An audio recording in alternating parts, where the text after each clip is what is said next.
जगन्नाथ रथ यात्रा आषाढ़ मास के शुक्ल पक्ष की द्वितीय तिथि को आरंभ होती है।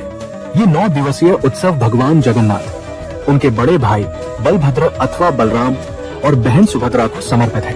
इस अवसर पर तीनों देव विग्रहों को भव्य और विशाल रथों पर आरूढ़ कर पुरी के मुख्य मंदिर से गुंडीचा मंदिर तक लाया जाता है। गुंडीचा मंदिर को भगवान जगन्नाथ की मौसी का घर माना जाता है। यहाँ वे 7 दिनों तक प्रवास करते हैं, जिसके बाद बहोड़ा यात्रा, जिसे वापसी यात्रा भी कहा जाता है, वो संपन्न होती है और वे वापस अपने मुख्य मंदिर लौट आते हैं। ये यात्रा केवल एक धार्मिक जुलूस नहीं है, बल्कि ये जीवन, मृत्यु और पुनर्जन्म के चक्र का भी प्रतीक है। भगवान जगन्नाथ को भगवान विष्णु का ही एक रूप माना जाता है, जो ब्रह्मांड के पालक है। बलभद्र जी शक्ति और कृषि के देवता है और सुभद्रा जी को शुभता और समृद्धि की देवी माना जाता है। इस यात्रा के माध्यम से इन देवताओं को आम जनता के बीच लाया जाता है, जिससे हर कोई उनके दर्शन कर सके और उनका आशीर्वाद प्राप्त कर सके, चाहे उनकी सामाजिक स्थिति कुछ भी हो। रथों का निर्माण कैसे होता है? ये एक अनुपम कला और भक्ति का संगम है। रथ यात्रा का सबसे आकर्षक और महत्वपूर्ण पहलू है तीनों रथों का निर्माण।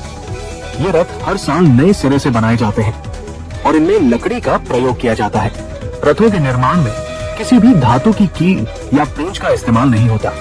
ये अपने आप में एक अभियांत्रिकी और कला का अद्भुत नमूना है। सबसे पहले जानते हैं नंदी घोष अर्थात भगवान जगन्नाथ जी के रथ के संबंध में। नंदी घोष रथ की ये विशेषता होती है कि ये सबसे बड़ा और सबसे ऊंचा रथ होता है। इसमें 16 पहिए होते हैं और इसे पीले तथा लाल रंग के वस्त्रों से सजाया जाता है। इस रथ की ऊंचाई लगभग 45 फीट होती है। इसे गरुड़ध्वज या कपिध्वज भी कहा जाता है। अब जानिए तालध्वज अर्थात बलभद्र जी के रथ के बारे में। ये दूसरा सबसे बड़ा रथ होता है, जिसमें 14 पहिए होते हैं। इसे हरे और लाल रंग के वस्त्रों से सजाया जाता है और इसकी ऊंचाई लगभग 43 फीट होती है। इसे लांगुल ध्वज या हलध्वज भी कहा जाता है। अब आपको बताते हैं देवदलन अर्थात सुभद्रा जी के रथ के संबंध में। ये सबसे छोटा रथ होता है, जिसमें 12 पहिए होते हैं।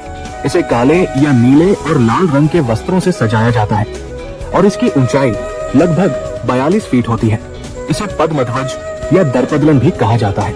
इन सभी रथों का निर्माण वसंत पंचमी के दिन से शुरू होता है और इसमें सैकड़ों कुशल बढ़ई, चित्रकार और कारीगर कई महीनों तक काम करते हैं।